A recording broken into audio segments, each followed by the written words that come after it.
buddy, Justin here. What a main event. Hell in a Cell 2017 is in the books. I got Talking Smack on in the background. There's a little bit. That's a good point. Insane.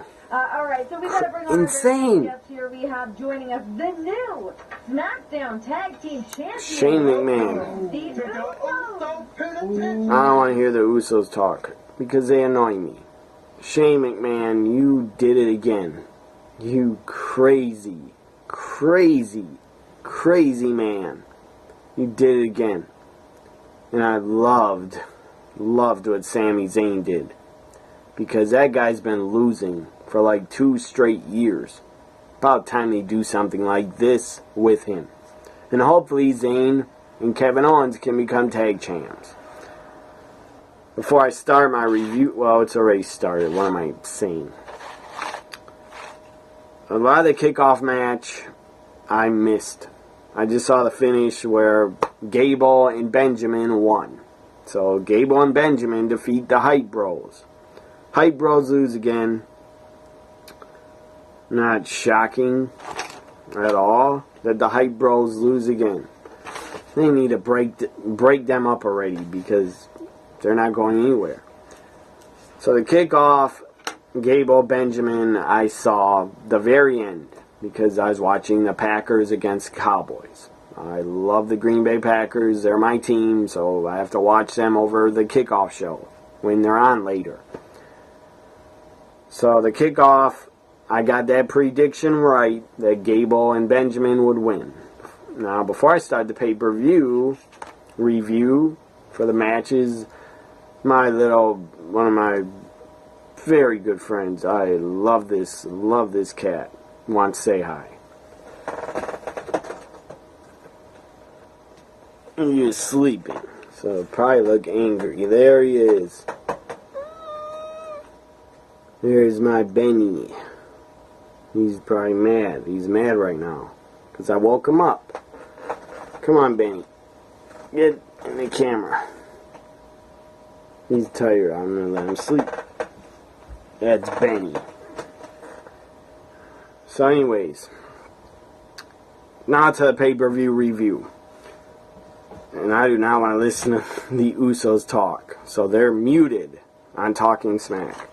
Up first was the Tag Team Championship inside the Hell in a Cell for the first time ever. We had the Tag Team titles defended. Let me turn this screen off. Inside the Hell in a Cell.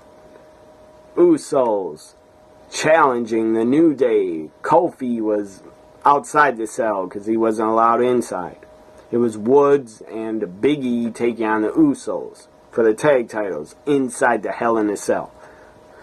I did a live reaction to it. Check out that live reaction. I thought it was a damn good Hell in a Cell tag team title match. I thought it was damn good. Very fun to watch. Woods got beat to death with Singapore canes and kendo sticks. Woods took a vicious beating. He was handcuffed at one point for like 10 whole minutes before the finish, and Big E was even handcuffed, but he only had one cuff on one arm. It was an amazing tag team title match inside the Hell in a Cell. I really enjoyed it. I really did enjoy it. I thought it was great. And Usos, New Day, their chemistry is off the charts. They are really good working together. They have damn good chemistry. And I don't think their feud's over. I think their feud will continue. Probably into Survivor Series. They could have New Day on one side with a partner, and Usos get 2 more partners, and they could have a Survivor Series elimination. Great tag team title Hell in a Cell match. My prediction, the New Day lost. I didn't like that. That gets 2 thumbs down because I didn't want the Usos to win again and become 5-time tag team champions now are the Usos. And let's hope they're off Talking Smack. No, they're still talking. They won't shut up ever. They're still talking smack. Are the Usos. Usos win. They hit a double splash, double Uso. What the hell they call that move? I forget, but it was a double splash on top of a chair, crushing Xavier Woods. 1, 2, 3 Usos, new tag champions. So my predictions were really bad. I had a losing record in my predictions. I didn't even go 500. Only matches I got right. I'll talk about that at the end of the review. So New Day loses, but it was a hell of a match. I don't care that I'm not upset that the Usos won because it was a great match. But watch them feud. Watch them have the New Day and Usos feud until they're both 10-time tag team champions. Up next we had... What the hell was next? It was Randy Orton versus Rusev. The most boring match of the pay-per-view. Really boring. And I feel bad for Rusev. The guy's great. The guy's a great entertainer. Damn good wrestler. And Russo could... Not Russo. What the hell? I don't know why I said Russo. That guy sucks. Anyways. Rusev. That guy's a great worker. Has a great look. Rusev, in my opinion, if I was booking, I would book him in the main event picture because the guy's main event talent. Randy Orton, Viper, babyface Randy Orton, it's time to go away. Go on vacation. I'm tired of seeing you. Go on vacation, come back in 3 months. Come back for the Royal Rumble because I'm just tired of seeing you on TV as a babyface. I'm tired of babyface Randy Orton. I'm tired of Randy Orton being in boring-ass feuds with guys like Jinder. And then, no disrespect to Rusev, he's great. But the match was boring. Nobody cared about the match. I had a Twitter follower, friend of mine, asked me, does anybody care about Randy Orton Rusev? And I sent him a gift back and said, nope, nobody does. Because I don't believe they did. Randy Orton wins. I'm about to throw something, so here. That's what I think of Randy Orton winning. Dumb as hell. Totally pointless, unnecessary, and stupid. I'm moving on. I had Rusev winning, by the way, because I do my predictions with common sense. WWE does not. They book. Someone books sometimes like they're on crack. Because putting over Randy Orton, again, he was put over Rusev at SummerSlam. Putting Randy Orton over on a pay-per-view again against Rusev, whoever decided to do that, you're on crack. That was the worst decision of the night. That was the most boring match of the night. Guys weren't going to work. And they wouldn't have worked. So AJ Styles, him and I. he's on Talking Smack. Ty Dillinger was added. So Randy Orton winning, sucks for me. that's what I think of The that. odds are stacked against someone when you add someone. Up next we had Ty beat. the U.S. title. When you found out, United States title match. AJ Styles got I don't want screwed. to say that Ty didn't deserve Because it shouldn't have been triple threat. it. Just But it was, and I'm happy. I wanted to teach Baron Corbin a lesson. AJ's talking, trying to That's listen. my But goal. That shortcuts don't. I'm happy Ty Dillinger, I'm happy for him that he got on a pay-per-view, that he got to work on a pay-per-view. I'm happy for him. So I'm glad it was a triple threat, but I wanted AJ to retain. I predicted AJ would retain. They kind of did a swerve, and it was shocking to me. Baron Corbin wins, and Baron Corbin, the lone wolf, is the new United States champion. Congratulations to Corbin. The guy's been buried for like the last 3 months. Or 2 months, 3 months since he lost Money in the Bank. The guy was buried. And he probably buried himself backstage, but I don't care. The guy was still buried, and that was unnecessary. Unnecessary to bury him, have him lose Money in the Bank like that. To the worst WWE champion of all time, hashtag gender juice. You are the worst of all time. That was embarrassing to have Corbin lose to Jinder like that. Just because Corbin brought up and spoke out that he's part of the NFL concussion lawsuit. Who cares? Why would WWE get angry about that? Come on. That's ridiculous. So Baron Corbin's the new U.S. champion. Up next, I didn't expect Ty Dillinger to be in it. What I predicted was AJ Corbin, but it became a triple threat. I'm happy for Corbin. He got to work a pay-per-view because he deserves it. The guy's over, and the guy's a good worker. I like Ty Dillinger a lot. I almost thought it would have been a better idea and more shocking and something different and not predictable, even though I didn't see Corbin winning. It would have been really surprising and pretty awesome if Ty Dillinger would have won the title. But I don't know, for some reason I don't think Vince sees Ty Dillinger as a star. But to me the guy is, because he's still over. He's still really over, and he was super over in NXT.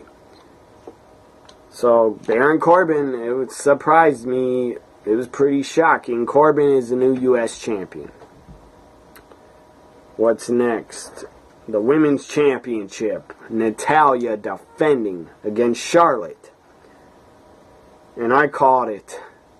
I didn't think I'd be right, but I did call it. In my predictions for Hell in a Cell, I predicted Charlotte would win by disqualification, and what happened? She did. Win by disqualification. Natalya used a chair. The crowd was dead for this women's title match. Sadly, they were dead, and I thought it was good. Natalya worked over her knee, worked over her leg a lot. Charlotte fought back, showed a lot of heart, a lot of fire as a babyface fighting back. She was hopping on one leg, and Charlotte pulled off a moonsault to the floor. That was damn impressive. But Natalya wins. When she Charlotte wins, but Natalya retains. Natalya bashes her legs with a steel chair and gets disqualified, so Charlotte wins. My prediction was right. Charlotte wins by DQ. Beats up Mr. McMahon. So Shane goes to get revenge. Natalya's still champion. I'm happy about that. I hope their rematch at Starrcade is for the women's title in a cage, because that's what I heard is going to happen. And Starrcade, rumors are it might not be on the network. It better be, because I want to see it. You don't call a house show Starrcade and then don't televise it. That would be really stupid. So Natalya, still champion. I'm a big fan of hers. And she's one of the only two women wrestlers. Two of my very favorites. Love their work. Only two women wrestlers follow me on Twitter. Out of any wrestlers, out of any superstars, only Natalya follows me because she's a super nice person and great to her fans. Only Natalya and Mandy Leon follow me on Twitter. They're the only ones out of any famous people. They're the only ones. So I love them and thank them for that. So up next we had the WWE Championship. Wasn't the fifth match of the pay-per-view. It was the fifth match of the night. Was not the main event. Excited for you to get an opportunity. You certainly deserve the opportunity. And hopefully you get Thank God. Thank God Jinder was not the main event. SmackDown is an incredible show. Because that would have in recent months, been a huge fail. Get your shot at that title. You know what? I'm going to get my United States Championship. I'm going to watch Talking Smack later, so I'm going to turn off now. But if Jinder would have retained like he did, and that would have ended the show, I would have been furious. Because that's no way to end a pay-per-view, sending people home angry as hell and mad about Jinder. Because the guy sucks as a champion. He'd be fine if he's a U.S. champ, but he's not. He shouldn't be the WWE champion. The guy's not good enough. He's not good enough, in my opinion, to hold that title. So I have no respect for Jinder as champion. I think it's awful. And it's boring as hell watching him, and his segments and his matches are boring. The guy's not a good worker. The guy's not a good wrestler either. Nakamura had to carry him in the match. It wasn't awful, but it wasn't awful because Nakamura was in it, and he carried him. The finish, close to the finish, got a little exciting when Nakamura pinned him and Jinder put his hand on the ropes. Anyways, Jinder, I'm not going to talk about your match any longer because you're a joke. You are a joke as a WWE champion. Jinder retains. I knew it would happen, and I predicted it would happen. I feel really sorry for Nakamura. That guy's being buried to get Jinder over. And Jinder's never going to get over.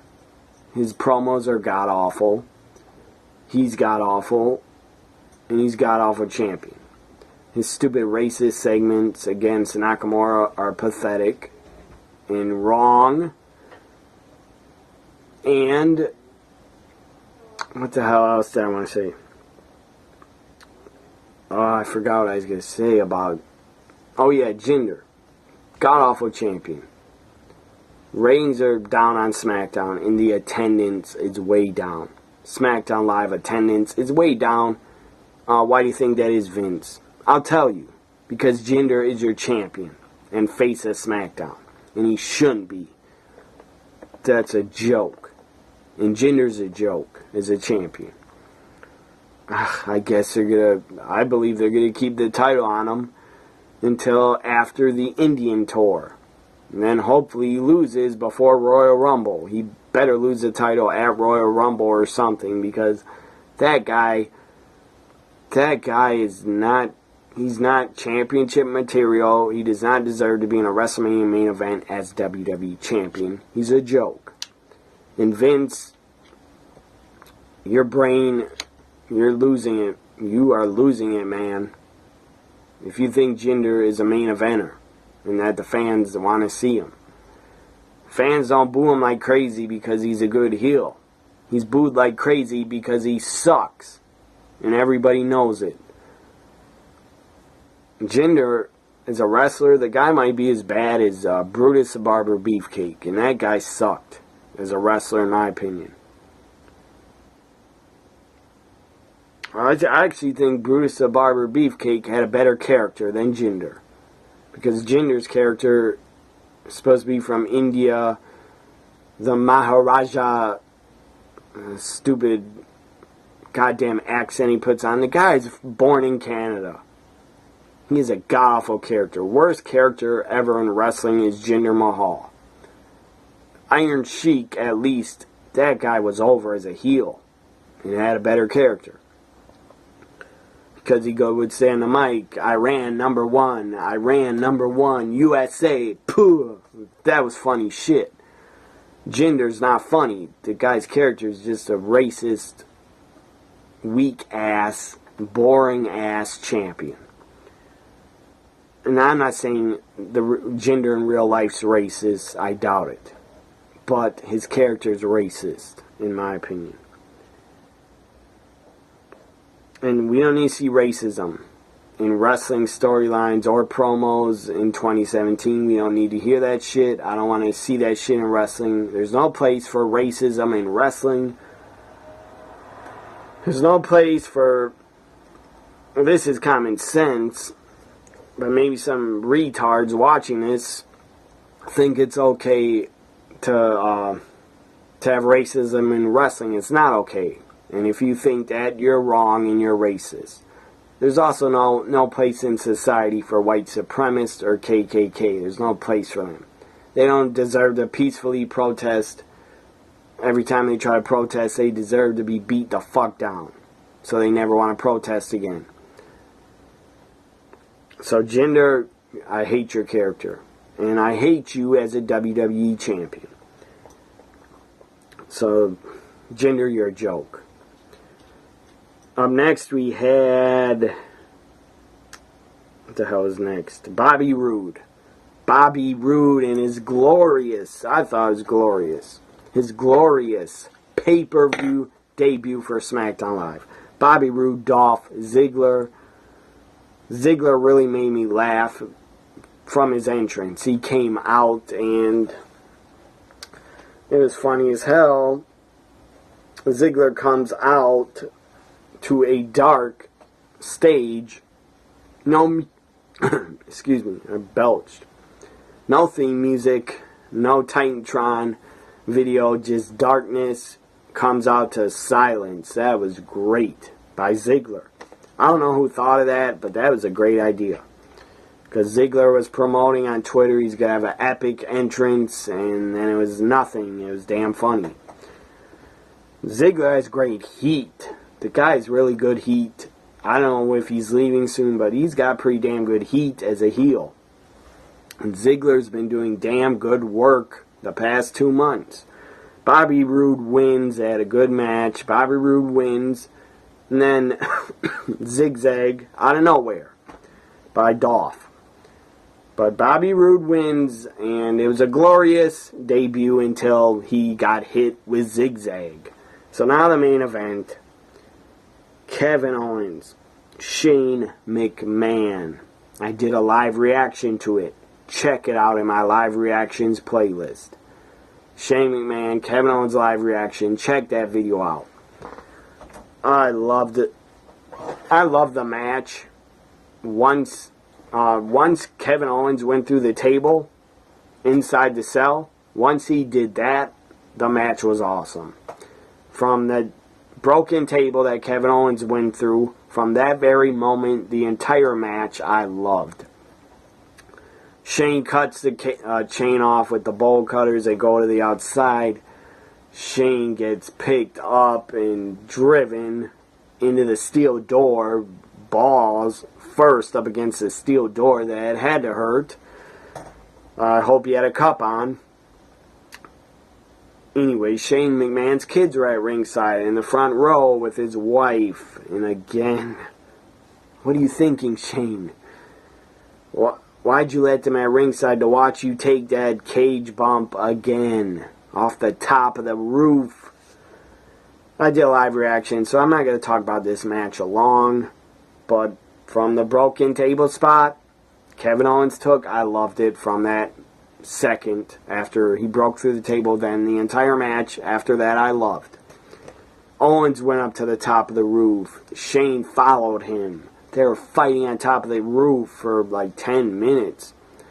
Shane body slammed Owens, suplexed him, backdropped him. It was awesome stuff on top of the roof. It was great action. I was really entertained, and I loved this Hell in a Cell match. It was better than I expected. Shane McMahon, Kevin Owens delivered. It was damn good. It was way better, in my opinion, way better than Lesnar, Braun, and No Mercy. It was way better than that. Because it wasn't boring. Braun and Lesnar was damn boring. And it shouldn't have been. But somehow, Vince McMahon, or whoever booked the match, Vince or Paul Heyman, somehow you made Braun versus Brock, you made that boring. I don't know how you did it. That's like impossible to do, but you did it. You made it damn boring. And that didn't deliver. Shane McMahon, Kevin Owens delivered. I loved it. Sami Zayn appeared. They showed the replay. Shane jumps off the roof 25, 30 feet up. Jumps off the cell roof again. Because you are insane, Shane O'Mac. You're totally insane. You got my respect forever. As a wrestling fan, Shane, you have got my respect forever. What you did again tonight at Hell in a Cell 2017. I can't believe Shane did that again. Off the top of the roof. You are literally really insane for real, or you just wanted to give the fans their money's worth. And I felt I got more than my money's worth. $9.99 a month. That pay-per-view was at least worth $20. More than $10. That was damn worth it. That was damn worth paying for the network in October. And I'll pay for the network every month because I want to see the pay-per-views every month. So, Sami Zayn appears and pulls Kevin Owens off the announce table. Shane crashes through it. Shane looked like a dummy, just crashing through the table, and then he wasn't moving. Sami Zayn drags Kevin Owens, pulls him to cover Shane. Kevin Owens wins with the help of Sami Zayn. And Zayn, after the match, Zayn looked like he snapped. Like he's totally lost it. Zayn had a look on his face like, what did I do? But he did it. And I hope they team up Zayn and Kevin Owens to be a tag team because that'd be awesome. So this Hell in a Cell 2017, my final grade for the pay-per-view, I give it a B+. I give it a B+. All the matches were, not all of them, but Jinder Nakamura, that match gets a F because it was a bad finish. Because Jinder won. Rusev, Orton, that was bad. That match gets a F. The rest of the matches I was entertained by. So, anyways, my final predictions were not good, but let's see here. 1, 2, 3, 4, 5. So I got 5 matches right. So 5 victories in my predictions for myself. Let's see the losses. 1, 2, 3. So 3 matches. Final predictions, I win 5 for 3. 5 for 3. Final grade, I give this pay-per-view, Hell in a Cell 2017, a B+. I enjoyed it. I did not enjoy Orton Rusev. It was boring as hell. And I did not enjoy Jinder winning. You are a joke. Jinder is a joke. Instead of hashtag Jinder Juice, I think I'm going to start using hashtag Jinder is a joke during SmackDowns. Hope you enjoyed this Hell in a Cell 2017 review. I thought it was a better show than I expected. I didn't think I'd give it a B+. So now I'm going to go to my Twitter poll to see. Go to my Twitter poll to see the poll results of my Twitter poll about Hell in a Cell. So let's hurry up here and load. So final grade and the poll results. It's not final results because there's 23 hours left in the poll, but 63% gave it a B+. That's what I give it. 24% gave it a A. 8% gave it a C+, and 5% gave it a D. Again, hope you enjoyed my Hell in a Cell review. I try to be entertaining. Maybe I suck. I don't know. But I enjoy doing predictions and review shows.